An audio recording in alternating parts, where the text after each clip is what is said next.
Welcome back everybody. Jumpa lagi dengan saya dalam video yang fantastis di sini. Oke, di video ini saya akan bahas tentang kondisi yang ekonomi global dan Indonesia yang sudah semakin hari semakin parah. Jurang itu sudah ada di depan mata. Jurang itu adalah Maret 2022. Nah, ini saya mau kasih tahu untuk kasih berita yang berimbang ya. Jadi informasi ini harus objektif, jangan subjektif ya. Jadi berimbang. Nah, karena apa? Kenapa saya buat video ini juga karena ada alasannya. Karena ada analis yang berbicara di media ditipu mengatakan bahwa kondisi Evergrande dan Modern Land dan Cynic dan Fantasia yang gagal bayar. Nah, hari ini ada Modern Land gagal bayar 250 juta US dollar obligasi senior dan ada beberapa obligasi yang sudah jatuh tempo gagal bayar juga, nilainya juga fantastis ya, besar sekali. Nah, di situ dia analisnya mengatakan bahwa itu tidak berpengaruh. Ini bukan seperti kejadian tahun 2008 kasus subprime mortgage di US ya, kasus kredit perumahan yang membuat sampai akhirnya jadi dampaknya ke krisis global. Dia mengatakan bahwa itu ada perbedaan. Kalau ada defaultnya Evergrande ini gagal bayar utang Evergrande ini adalah sektor properti itu, hanya perusahaan itu dan perusahaan itu, dan itu tidak ada leverage-nya. Jadi misalnya nilainya 250 juta atau 400 triliun atau berapa, ya senilai itu saja. Nah, kalau itu dibantu di bailout atau dibantu restrukturisasi utangnya, untuk bayar utangnya, dibantu ya pinjaman lagi untuk bayar utangnya, maka kasus itu selesai, tidak menyebar sampai ke global, luar negara. Oke, itu ini nanti akan saya kasih berita yang berimbang. Nah, kalau yang 2008 subprime mortgage itu karena instrumen kredit derivatifnya itu akhirnya merembet ke perusahaan financing sampai ke bank dan itu menggulung. Jadi akhirnya menyebabkan krisis global, financial global gitu maksudnya. Jadi ini tidak berpengaruh ya. Oke, saya mau kasih pencerahan kepada seluruh pemirsa di seluruh Indonesia bahwa kita jangan selalu mendengar dari analis ya, jangan harus mendengar dari independen orang luar, karena itu selalu subjektif ya, informasi yang mereka berikan. Jadi seakan-akan itu mereka menutupi jurang yang di depan jalan ya. Kita harus objektif, kita harus mengatakan apa adanya. Kalau memang ada jurang di depan ya, Maret 2022 ya, kita harus katakan ada jurang di depan. Jangan kita menggiring domba atau orang-orang untuk masuk ke dalam jurang, tidak boleh. Kita harus mengatakan apa adanya. Jika memang kondisi memang sulit, kondisi yang berbahaya, kondisi ini, kita katakan apa adanya. Biarlah orang itu yang memikirkan solusinya bagaimana. Nah, ada juga tentang seorang analis, seorang pakar properti, orang yang hebat lah masa di dunia properti ya, saya tidak akan sebutkan namanya. Dia mengatakan bahwa tahun depan bisnis properti di Indonesia akan menggeliat, akan booming, akan naik omsetnya, banyak sekali, pokoknya banyak sekali orang akan memborong properti lagi. Nah, ini bicara yang tidak masuk. Nah, tapi dia ada mengatakan bahwa jika pandemi tidak ada. Nah, dia mengatakan hal yang sangat-sangat subjektif, tidak masuk akal. Makanya saya memberikan berita yang berimbang yang sesuai logika, yang masuk akal. Oke, kita lihat hari ini ya, berita tentang di Singapura, Malaysia, China itu gelombang ketiga katanya COVID ya, terinfeksi COVID-19 sudah mulai merebak lagi, naik lagi, banyak sekali yang kena. Dan ini ya, Malaysia, Singapura itu kan tidak jauh dengan Indonesia ya, kita akan ada dampaknya juga mulai, dan ini sudah masuk ke musim dingin. Biasanya kalau musim dingin itu penyebaran virusnya cepat, musim hujan. Nah, sebentar lagi kita akan kembali lagi masuk ke gelombang ketiga. Nah, kita lihat gara-gara pandemik ini ya, itu menyebabkan daya beli jadi turun. Buktinya sampai lihat raksasa yang namanya Giant supermarket atau itu sudah tutup, bangkrut, tutup gerainya. Ramayana, Matahari ya, banyak sekali. Dan juga retail liter-liter kecil ya, di mall-mall itu sudah pada tutup ya, tidak mampu melanjutkan sewanya, bukan tidak mampu, mereka tidak mau lagi karena tidak ada daya belinya. Daripada mereka buntung, mereka tidak akan sewanya.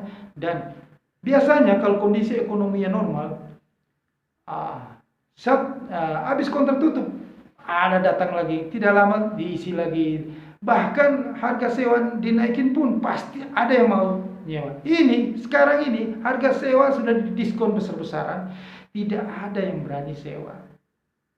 Mau di mall atau di pasar-pasar, tidak ada yang berani karena mereka takut, mereka daripada buntung lebih baik tidak usah sewa. Ya, ekonomi dalam kondisi berhenti stuck, daya belinya tidak ada. Nah, kita harus tahu tahun depan itu inflasinya tinggi karena sudah, ini kita bicara tentang indikator-indikator yang real. Jadi masuk logika yang saya katakan bahwa kita bukan bicara mengada-ada, menakut-nakuti jurang di depan. Ini benar jurang ada di depan. Nah, kenapa jurang ada di depan? Ya begini ceritanya, begini. Kondisinya begini ya. Anda sudah tahu sendiri kan. Inflasi tinggi karena harga minyak semakin tinggi, komoditi semakin naik.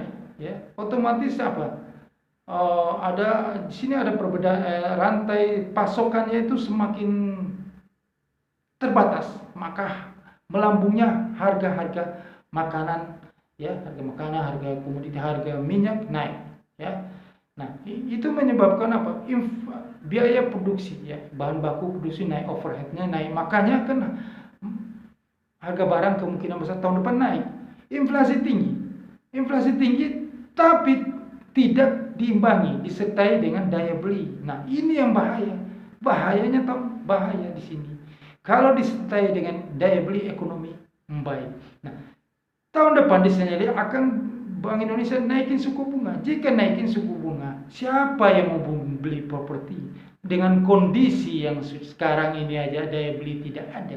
Apalagi dinaikin suku bunga, siapa yang mau beli? Properti adalah kebutuhan yang terakhir, kebutuhan tersier. Sedangkan sandangnya, kebutuhan kedua. Untuk pakaian aja sudah bangkrut Giant, Ramayana. Restoran banyak tutup, kebutuhan pertama. Apalagi kebutuhan yang terakhir. Kita butuh makan dan pakai dulu. Ngapain kita harus beli rumah? Ya, harus beli. Ya, itu kebutuhan yang tidak terlalu penting. Ya, oke. Ada cerita teman saya, barusan saja, sebelum saya video ini, dia mengatakan bahwa ada yang menawarin mau menjual apartemen Da Vinci di Duku Atas di Jalan Sudirman. Itu harga pasarnya itu 3 per unit 32 miliar. Dia sudah diskon 10M, jual 22 miliar. Tidak ada yang mau. Ditawarin ke teman, dia tidak mau. Dia bilang, buat apa saya harus beli apartemen? Walaupun didiskon 10 miliar pun, dengan harga sudah murah 10 miliar pun, kondisi ekonomi lagi lesu. Saya tidak bisa jual kembali, tidak ada yang mau beli. Buat apa? Nah, bayangin aja, sudah didiskon 10 miliar, tidak ada yang mau.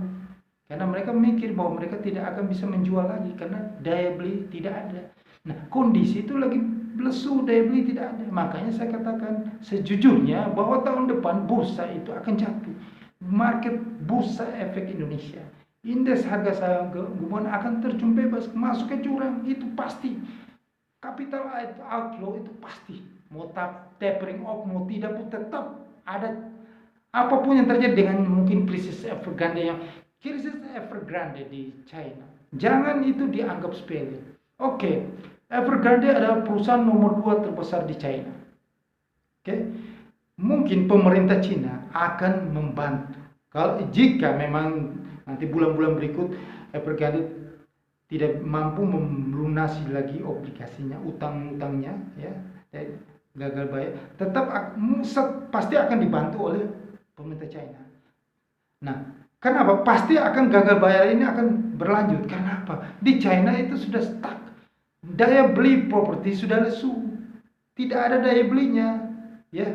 Properti itu saya sudah katakan, properti adalah kebutuhan yang bisa ditunda, ya, untuk membeli rumah. Yang penting makan dan pakaian dulu. Jadi properti jangan bilang harus Properti inilah terakhir penyebab krisis ini. Kalau orang sudah tidak mampu membeli properti, itu siap jurang di depan. Nah, Anda harus tahu itu.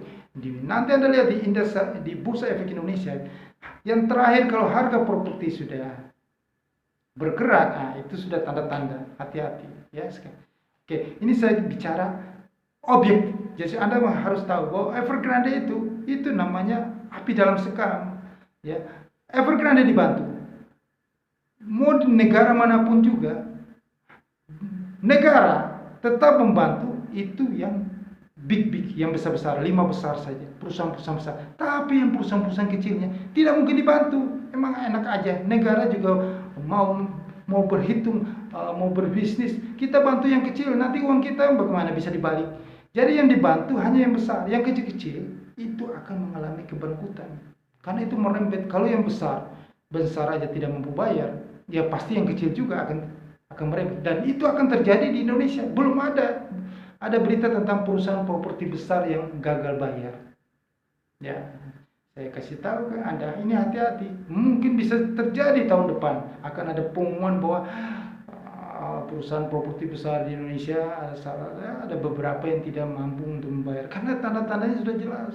Bahwa daya beli tidak ada, daya beli lesu. Ya, apalagi dinaikin suku bunga, tambah lesu lagi daya belinya. Jadi ini saya kasih informasi berimbang, jangan Anda kalau informasi kalau dari analis bilang tetap bagus terus, bagus, beli aja tetap bagus. Ya, pastilah mereka bilang bagus karena mungkin mereka punya perusahaan properti atau dan lain-lain ya. Tapi kalau orang yang independen pasti memberitahukan apa adanya, bahwa jurang ada di depan, supaya Anda hati-hati. Ya. Jangan terbuai dengan segala macam analisa-analisa yang tidak masuk akal. Kuncinya adalah gini, kuncinya itu semuanya ekonomi itu bisa membaik itu adalah harus ada daya beli.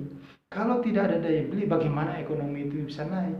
Ya, Bursa Efek Indonesia naik itu kosong, babel itu. Itu hanya spekulatif.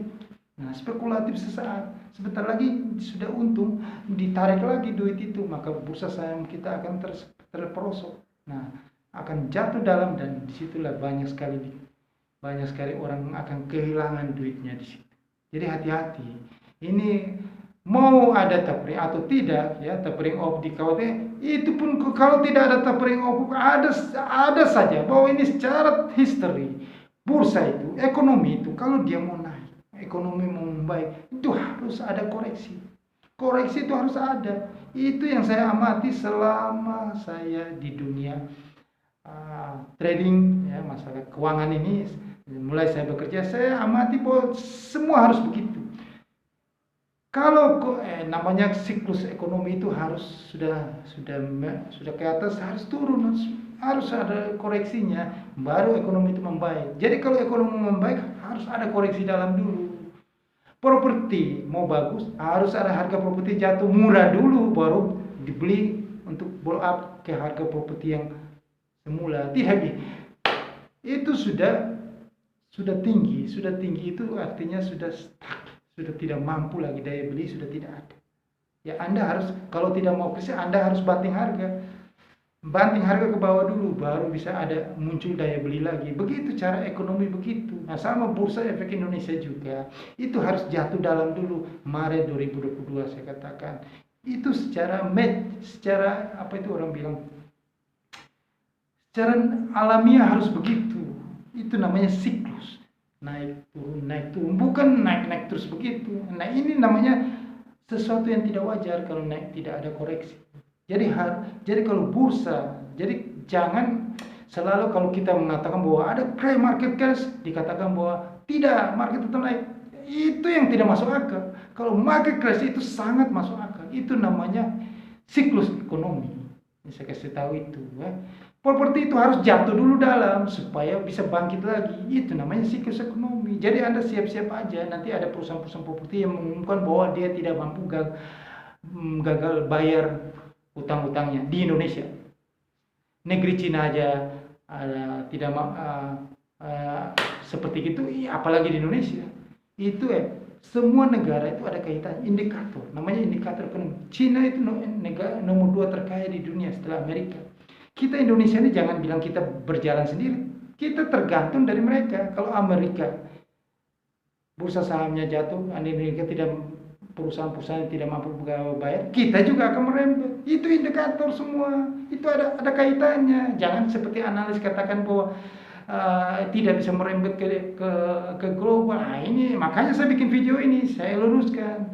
Ya, jangan terlalu ada jurang, Anda bicara itu subjek yang bagus-bagus terus, selamanya selalu bagus-bagus. Saya sudah punya pengalaman dulu ya. Kalau analis-analis yang bicara di media, tidak pernah dia bicara jelek. Apapun yang terjadi, walaupun sudah di depan yang tinggal 1 meter jurang, dia tetap ngomong bagus-bagus terus. Nah, itu saya kasih tahu ke Anda. Jadi supaya ya ini ada istilahnya, supaya berita ini, informasi ini berimbang, supaya kita tuh bisa wise dan bijaksana. Jadi yang saya perjuangkan ini adalah kita harus bijak dalam menilai sesuatu. Saya selalu memberikan berita yang berimbang, supaya Anda juga bukan menakut-nakuti, bukan apa, tapi ini bicara tentang logika yang masuk akal. Ya, dengan kondisi yang Anda boleh buktikan sini, tidak usah dengar saya ngomong, buktikan apa, ada daya beli. Tidak ada daya beli, ekonomi nggak bisa naik. Gitu dong, astaga. Jadi gitu ya. Jadi supaya Anda paham bahwa kondisi tahun depan itu semakin buruk dari sekarang. Apalagi pandemi akan terjadi lagi, tambah buruk lagi. Sekarang aja kondisinya sudah susah, daya beli sudah tidak ada, banyak sekali yang bangkrut perusahaan kecil-kecil ya.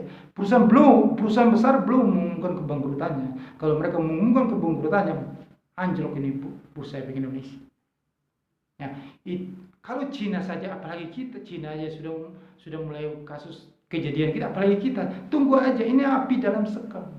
Ya, tunggu tahun depan aja. Jika mereka mengumumkan itu, Anda siap-siap bursa anjlok. Ya.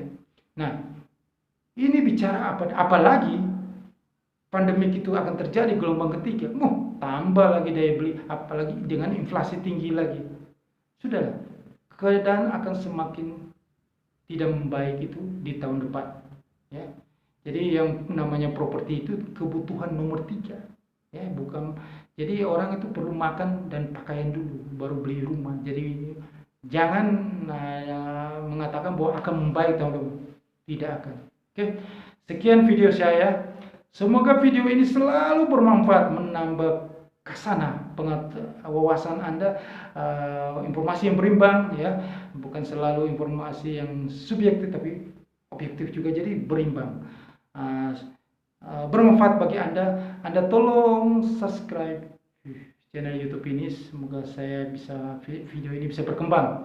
Jadi saya selalu bisa hadir di sini. Tekan lonceng juga supaya Anda bisa dapat notification dengan video-video saya. Terima kasih atas perhatian Anda. Sukses.